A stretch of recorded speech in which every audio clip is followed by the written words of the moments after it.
everyone, and welcome back to the channel. Today I'm going to do part 2 of this starting your own bow business series, and today's part is where to start. So when you were thinking about making your own bow business, you need to know where to start, where to get everything, where you're going to get your products from, who are your suppliers going to be, who are your customers going to be, all sorts of different questions. You can't just set up a business and think your customers are going to buy your bows. So first thing is research. You need to do lots and lots of research. You need to research local bow makers, who else is doing it in your area. Have a look on Facebook, see what's in your area on Facebook Marketplace, for sale groups, all that sort of thing. And do your friends buy bows from anywhere else? Now, you don't want to be stepping on anyone else's toes. There is room for everyone in the market, but if your next door neighbour is selling bows and you are, you need to make yourself different. You need to make yourself better. Don't price yourself out of the market. Don't undercut your neighbour who's doing the bows. You need to sort of research how much things are selling for, what sort of bows are popular, where they're getting them from, and how you can make something unique and for them to come to you. Now, like I say, you need to check out what prices they charge. You don't want to be charging twice as much as someone else, or you're not going to get the sales unless your bows are worth more money. But you need to find out what kind of bows they're selling and why you can charge more for them. Don't undercut them either. You don't want to take business away from other people. You want to sort of price yourself around what everyone else is selling for, and then you'll do quite well. Talk to other bow makers. Don't make them your enemies, make them your friends. There are some people who don't want to have competitors, and you'll find it's very cutthroat. People don't want to make friends with other bow makers. People copy ideas constantly. You need to just get over that. Don't go out and actively copy other people's ideas. Try and make your own ideas up, your own styles, your own designs. But you will find that people will copy you. Other bow makers won't freely give you information. They won't tell you who their suppliers are, how much they pay. They just won't do that. You need to do that research yourself. You need to look on Facebook at craft groups and see which suppliers people suggest in there. Never openly say, where do you get your stuff from? Can you send me a link? Bow makers just don't want to give all their information away, because a lot of bow makers have spent hours and hours and hours of research looking for their own suppliers, their own places to buy things from, and they don't want to just say, oh, here's a link, buy what I buy. They don't want you to make the same bows as them. They don't want you to get the same fabrics as them. So I do suggest a lot of places where to get things from. If you're in my Facebook group, I do have a link of suppliers. These are places that I have used. They're not my suppliers that I get most of my materials from. They are people who I have collaborated with on videos. They are very good suppliers. I wouldn't suggest them if they weren't. But I won't openly give people links to where I buy everything from. You need to do that research yourself. Hours and hours and hours, literally hundreds of hours, are spent on searching through the best places to get things from, looking at reviews, looking in Facebook groups, all sorts of things to find out where the best suppliers are.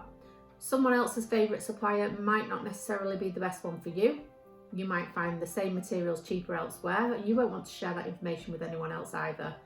So it is cutthroat, like I say. It is a very hard business to get any information from, so you do need to put the hours in yourself and not just going around saying, can I have a link for your things? You need to actually look yourself. Do Googling, look on Chinese websites such as AliExpress, have a look on eBay, but don't buy all your products from eBay. Have a look at the sellers' names, see if they've got a website. Might be cheaper to buy it from the website direct. Like I say, hours and hours of research, so make sure you do that. You need to have a look at what other people are selling and see if you have another unique idea. You need to find your own niche in the market. I have a few things that I do. I do a lot of personalised bows, school bows and dance school bows. There's lots of those in my area, and that is my niche, that is what I do.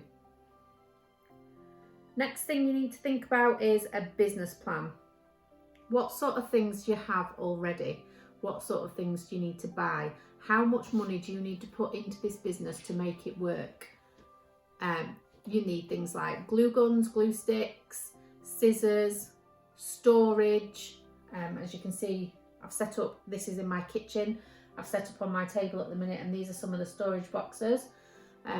Just out of shot here, I've also got my tower of storage with all my fabrics in. You need to buy all your fabrics.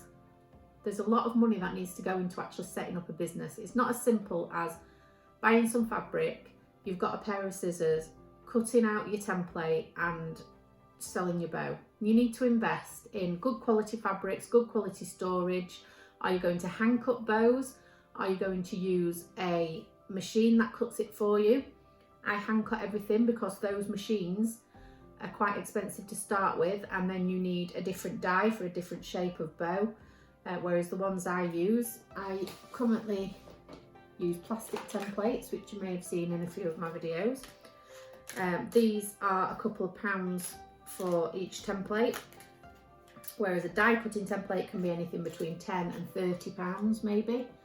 And the machine itself is around £100 too. So do you want to invest in that? You need to make that decision. You're going to need things like business cards, banners. You need to create a logo. Do you need to get someone to do that for you? You can't just get an image off Google and use it as your image. You might need someone to design it for you. Is there anyone that can help you? Is there any charities in your area for business startups? I know in the UK we have something called the Prince's Trust, and if you're under a certain age, I'm not sure what it is because I was too old when I started, but if you're under a certain age, they may give you a grant to start your business. There's places you can get loans cheap to start your business. Local job centre, they might be able to help you if you're unemployed and trying to get back into work. They might have some schemes, mentor schemes, back to work schemes, things like that that can help you out. So have a look into that. The job centre are really good at helping you if you want to get back into work. Don't be scared to go in and ask. You need to think of a business name. Now mine is Ellie Pop's Bespoke Bows. Now my name's Jenny, I'm not Ellie. Ellie is my daughter. The reasoning behind using that name was I originally started out making bows for her. She's the reason I started the business. And Ellie Pops is a nickname that we called her when she was younger. And bespoke bows because most of the bows I make are bespoke. I will make them to your specifications, and obviously bows. Now when I first started, it was Ellie Pop's Bespoke Bows and more because I did wooden items, printed t-shirts, all things like that. Now I just stick to the bows mainly. Do offer a few separate things on stalls at galas, fetes, events, things like that, because I need to fill the stall up if I haven't got enough bows made or ready, or if I have a huge store, just need to fill it up. But mainly it's just Ellie Pop's Bespoke Bows. I had a logo made and I have it printed on a huge banner, which I got from Vista Print. I also get my business cards from there, and everything is the same. You need to think about continuity and the flow of everything. So my logo is the same on Facebook, on YouTube, on my banners, on my business cards, on compliment slips, stickers, anything like that. My logo is all the same, used across all social media and all platforms. It kind of makes your business better. It looks more professional. I would also suggest opening an email address for your business. So mine is, it's the name of the business. It is a Hotmail address. I don't think that matters. You can get Gmail, anything you like, but use your business name. It makes it all more professional. Think about setting up a Facebook page, an Instagram, maybe an Etsy store. You're all using the same name, the same logo, and then people, if they search for you across all platforms, it will all be the same. Think about PayPal. Now, if you're going to accept money off people, you need to set up a business PayPal. Don't do it on your personal account. Now, when you're doing accounts, I don't know if this is the same in America, but in England, when you're doing your accounts at the end of the year, you need to work out all your incomings and outgoings. Now, I'll go over all this on the next part, which is all about the money side. But PayPal is a great way to start to keep all that in check. So open a PayPal business account. It doesn't cost anything.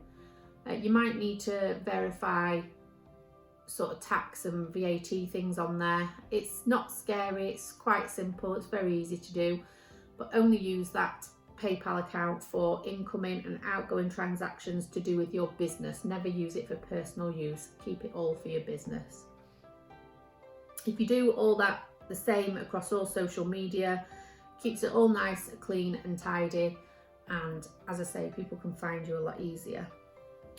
So the thing I can stress a little bit more is more research. Which fabrics are the best ones to use for you? I don't like using leatherette because it doesn't stick very well. I use a lot of glitter fabric, patterned fabric. Have a look at current trends: unicorns, llamas, mermaids, flamingos. They've been popular for the past couple of years. They're always popular, so if you spot any of those kind of fabrics, they're always good to use. AliExpress, Facebook groups, Instagram, Google, they're all really good places to try and find craft shops.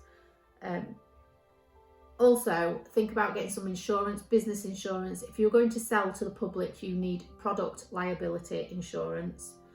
I go through Direct Line for Business. It's the best one for me. Shop around, see what's best for you. Product liability insurance and also public liability insurance if you're going to be selling on craft stores and things like that. It's only £50 a year, roughly £50-60 a year. It is well worth it. It works out at £1 a week on average, and it covers you in case anything happens. So please get insurance if you're going to sell to the public. Make a list of which suppliers you've found, which websites you've found them on, whether you save links on your computer, your phone, wherever you save links, or physically write them down so you don't lose them. A good thing is to look for Fiverr Friday deals for a lot of suppliers. You can get some good things there. And I would say, if you're going to buy fabrics in bulk but you're not sure if it's going to sell, buy 1 or 2 sheets to start with. Remember where you've bought them from, and if it's popular, then go back and buy more.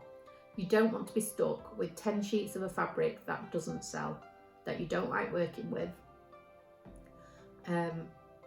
But again, if you think it is going to sell and there's not much stock of it, you need to judge whether it's worth spending the money and buying in bulk. All I can say is, as well with the fabrics, if you have a book like this, maybe just an A4 notebook, you can cut a little swatch of fabric, a tiny little piece of it, stick it in, write down what the colour was called, the name of the fabrics. A lot of fabrics have names if you buy them from craft shops. Write down the name of the fabric and the website you got it from. That is a good way if someone says, can you make me another one of those? You haven't got any fabric left, you can't remember where you got it from. A little tiny swatch of the fabric, just a little scrap. I've got a drawer full of scraps here. Just a small piece, no bigger than that. This is from Mama's Bow Fabrics. I would just stick that in, write the name of it. It's a velvet, Mama's Bow Fabrics. And then you know if someone says, can I have one of those, where you got the fabrics from. That's a really good tip. So I think I've gone over most of what I've written down.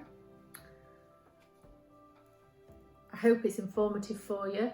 If you've got any questions, I'll pop a link to the Facebook group in the description box, or you can ask in the comments below. Part 2, as I say, is going to be about money, bank accounts, PayPal, HMRC, setting up as self-employed, things like that. So if you want to know about that, come back for part 3 and give me a thumbs up if you thought it was informative, if I've helped you out a little bit even. Don't forget to subscribe, and I'll see you on the next video. Thank you very much for watching. Bye.